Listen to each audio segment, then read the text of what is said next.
అందుకోసం దయచేసి చెప్తున్నా, అయ్యా మల్లారెడ్డి, నువ్వు ఊరికే పిల్లలు రక్తం దాకా సంపాదించిన డబ్బుతో విర్రవీగకు, నోటికి ఏదొస్తే మాట్లాడకు, మరి ఏదొస్తే మాట్లాడకు. మేము నిన్ను అనలేమా? నిన్ను అనలేమా? నిన్ను విమర్శించలేమా? నువ్వు మాట్లాడలేమా? డబ్బుందనే కదా నీ అహంకారం. చరిత్ర రాజ్యాలు కూలిపోయినాయి, చరిత్ర గొప్పది. రాజ్యాలు కూలిపోయి రాజులు మొత్తం బికారులయ్యారు. నువ్వేమీ లేనాడు ఇంత అయినప్పుడు ఉన్నాడు కూడా బికారు కావచ్చు కదా. దేనికి నేచర్కి ఎదురు మాట్లాడకు, ప్రజాస్వామ్యాన్ని గౌరవించు, నేర్చుకో. Thank you. చెప్పింది కానీ మా ముఖ్యమంత్రి గారు చెప్పింది కానీ, పులి బయటకు వస్తే బోన్ రెడీగా ఉందని మా ముఖ్యమంత్రి గారు ఎప్పుడో చెప్పారు. దాని మీద మేమేం మాట్లాడతాం?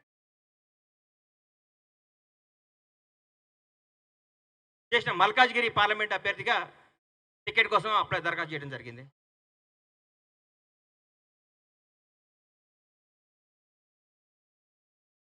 దున్నపోత వస్తుంది, చిన్న దున్నపోత వస్తుంది, కట్టి పడేస్తాం.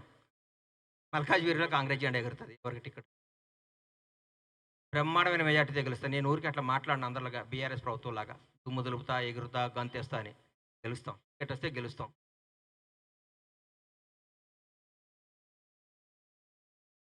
కాంగ్రెస్ జాయిన్ చేసుకోదేమో ఆయనను. మేమైతే జాయిన్ చేసుకున్నాం. మా మంత్రి ఎందుకు ఇస్తారని మా దగ్గర మహానుభావులు ఎట్లుందండి మా పరిపాలన? ఎట్లుంది? అది దున్నపోతున్నా సార్ జాయిన్ చేసుకునేది.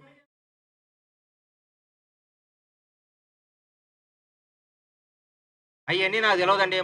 ముఖ్యమంత్రి గారిని, ఎమ్మెల్యేలు ముఖ్యమంత్రి గారు కలవాలి, ప్రజలు ఎమ్మెల్యేలను కలవాలి, నియోజకవర్గ ప్రజలు.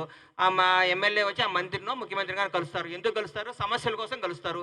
అయ్యా మా ఈ నియోజకవర్గం, మా షాద్నగర్లో ఈ సమస్య ఉంది, మాకు ఈ వాటర్ సమస్య ఉంది, ఈ సమస్య ఉంది, ముఖ్యమంత్రి గారు దయచేసి ఆలకించండి కలుస్తారు. దానికి తప్ప సార్? ముఖ్యమంత్రి ఏంది? రాష్ట్రాన్ని పరిపాలించే ముఖ్యమంత్రి మంత్రివర్గాన్ని ప్రతి ఎమ్మెల్యే, ప్రతి నాయకులు కలవటం అనేది ధర్మం. అది ప్రజాస్వామ్యం.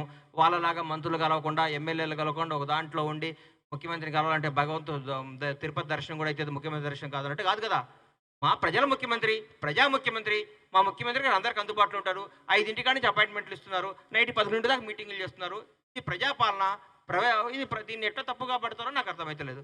అంటే ఇప్పుడు ముఖ్యమంత్రి గారు కలవటం తప్ప, ప్రజలకు అందుబాటులో లేకపోతే కరెక్ట్ అని మీరు చెప్తే అట్లా చెప్తాం. అన్న అట్లా ఎవరిని కలవకన్నా రూమ్లోనే ఉండు, ఎప్పుడన్నా ఒకసారి బయటకు వచ్చి ఇట్లా చెయ్యి వెళ్ళిపోండి అన్న అని అడుగుతాం. మరి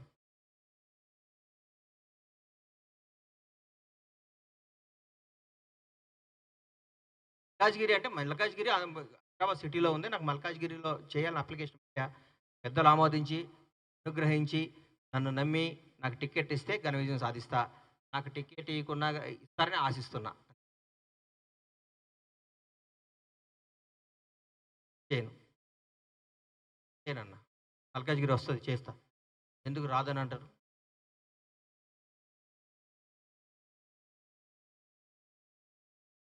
నాకు తెలిసేది 3 లక్షల మంది ఎంత అంటున్నారు. 3-5 లక్షల మంది అంటున్నారు. బ్రహ్మాండంగా ఉంటుంది. బద్దలైపోద్ది సభ. ప్రజలందరూ ఎదురు చూస్తున్నారు. ముఖ్యమంత్రి గారు పరిపాలన, 60 రోజుల పరిపాలన. ఈరోజు మీకు అనకూడదు, నేను చెప్తున్నా. ఈరోజు కేబీఆర్ పార్క్లో వాక్ చేస్తున్నా, రేవంత్ రెడ్డి గారి గురించి మాట్లాడుకుంటున్నాను. షాద్నగర్లో పనిచేసే మా పౌల్ట్రీ పైన రేవంత్ రెడ్డి గారు పరిపాలన గురించి మాట్లాడుకున్నారు. బస్సు ఎక్కితే అదే, ట్రైన్ ఎక్కితే అది. నలుగురు కూర్చొని ఇంతకుముందు అదేంటి ఇదేంటి వింతల గురించి మాట్లాడుకుంది. ఇప్పుడు కాంగ్రెస్ ప్రభుత్వం రేవంత్ రెడ్డి గారు మంత్రివర్గం గురించి, పాలన గురించి అరే అందరు పోతున్నారంట ప్రగతి భవన్కి, అందరు పోతున్నారంట సచివాలయానికి, అందరు కలుస్తున్నారంట ముఖ్యమంత్రి గారిని, అందరు కలుస్తున్నారంట మంత్రి గారిని. ఇంతకంటే ఆనందం ఏం కావాలండి? భారతదేశ వ్యాప్తంగా ప్రతి ముఖ్యమంత్రి రేవంత్ రెడ్డి గారి పరిపాలన గురించి ఆలకిస్తున్నారు. కాంగ్రెస్ ప్రభుత్వం గురించి సంతోషిస్తున్నారు. ఇంతకంటే ఏం కావాలి? మేము రాబోయే 10 ఏళ్ళు పరిపాలించడానికి ఈ 2 రోజులు అన్నం ఇక్కడ మెతుకు పుట్టుకుంటే చాలు కదా, అన్నం ఉడికిందో లేదు. ఈ 60 రోజులు పరిపాలన చాలు. మేము రాబోయే 10 ఏళ్ళు అధికారంలో ఉండటానికి చెప్పడానికి గర్వంగా చెప్తున్నాం మేమంతే. నమస్కారం. Thank you. తెలంగాణ ప్రజలందరూ ఆ సభ కోసం తెలంగాణ రాష్ట్రం మొత్తం ఆసక్తిగా ఎదురు చూస్తుంది. గౌరవ ముఖ్యమంత్రి గారు దగ్గరకు వచ్చిన 2 నెలలు.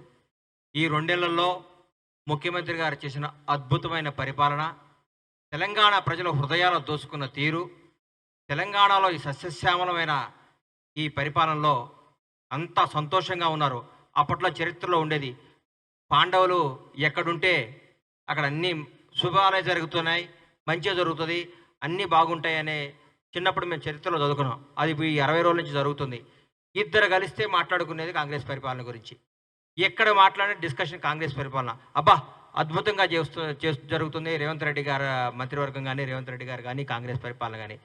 భారతదేశ వ్యాప్తంగా ఈరోజు తెలంగాణ రాష్ట్రం గురించి మాట్లాడుకుంటున్నారంటే కాంగ్రెస్ పరిపాలన ఎంత బ్రహ్మాండంగా ఉందో మీరు అర్థం చేసుకోవాలి.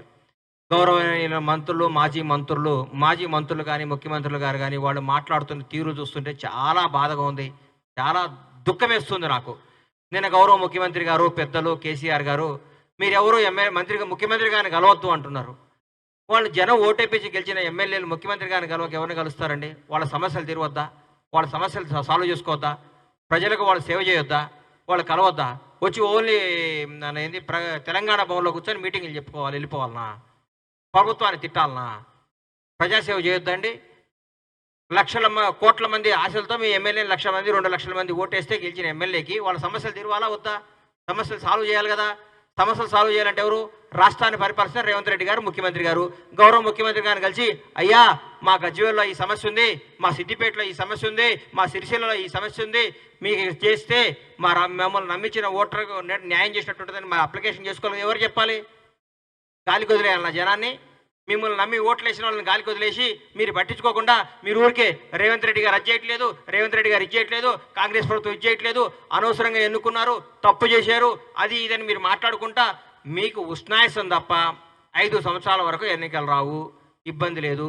రేపు జరగబోయే పార్లమెంట్ ఎన్నికల్లో కూడా బ్రహ్మాండమైన సీట్లు గెలిచి రాహుల్ గాంధీ గారిని ప్రధాని చేయడానికి మా కాంగ్రెస్ కార్యకర్తలందరూ, తెలంగాణ ప్రజలు సిద్ధంగా ఉన్నారు అంటాడు.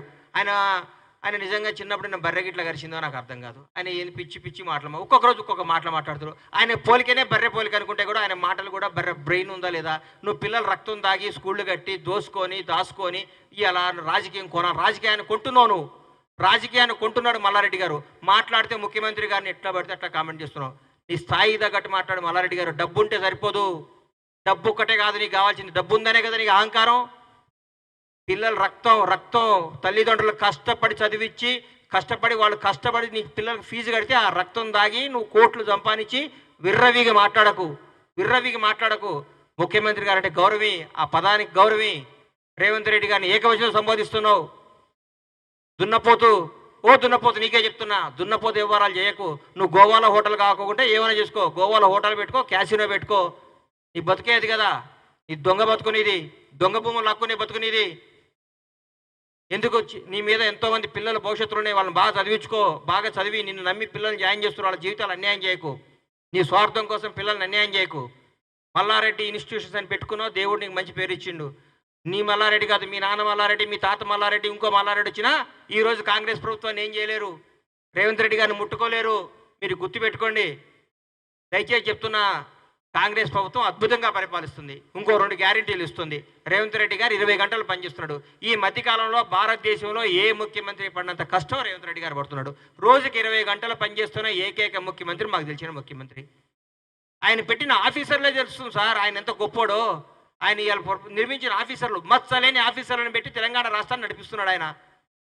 ఆయనకు ఇంటెన్షన్ ఉంటే, ఇంకో స్వార్థం ఉంటే ఐఏఎస్లు కాని వాళ్ళని, ఐపీఎస్లు కాని వాళ్ళని మీరు పెట్టినారు కదా, అమయ్ కుమారుల్ని, అట్లాంటి శరత్తుల్ని, అట్లాంటి వాళ్ళని పెట్టి రాష్ట్రం నడిపించుంటాడు కాదు. ఆయన నిజాయితీకి మారుపేరు. నేను స్టేట్మెంట్ ఇచ్చిండు, పోలీస్ పనిలో ఏ రాజకీయ ప్రమేయం కానీ ప్రలోభాలు కానీ ఉండవని చెప్పిండు. గజగజలు ఆడిస్తున్నాడు రాష్ట్రాన్ని. ప్రజలందరూ కూడా రేవంత్ రెడ్డి గారిని చూసి ముక్కు మీద వేలేసుకుంటున్నారు. మేము ఇంత అద్భుతంగా ఉంటుందా రేవంత్ రెడ్డి గారి పరిపాలన మాకు తెలియదు అనుకుంటున్నారు. గర్వపడుతున్నాం రేవంత్ రెడ్డి గారి నాయకత్వంలో మేమందరం పనిచేస్తున్నందుకు. కాంగ్రెస్ కార్యకర్తగా గర్వపడుతున్నాం మేము ఈ రోజంతా. ఎక్కడ పోతుందండి మీరు? ఎందుకు మాట్లాడుతున్నారు? ఈరోజు చెప్తున్నా, బీఆర్ఎస్ పార్టీ అనేది నిజంగా ఇక లేదు, రాబోదు కూడా. ఎందుకంటే జరగబోయేది కాంగ్రెస్ వర్సెస్ బీజేపీ పోటీ ఉంటుంది. మిమ్మల్ని మర్చిపోయాం, మీ శకం ముగిసిపోయింది. ఎందుకు ఎట్లా పడితే అట్లా? మీకేముంది? మీ అహంకారం ఏందా?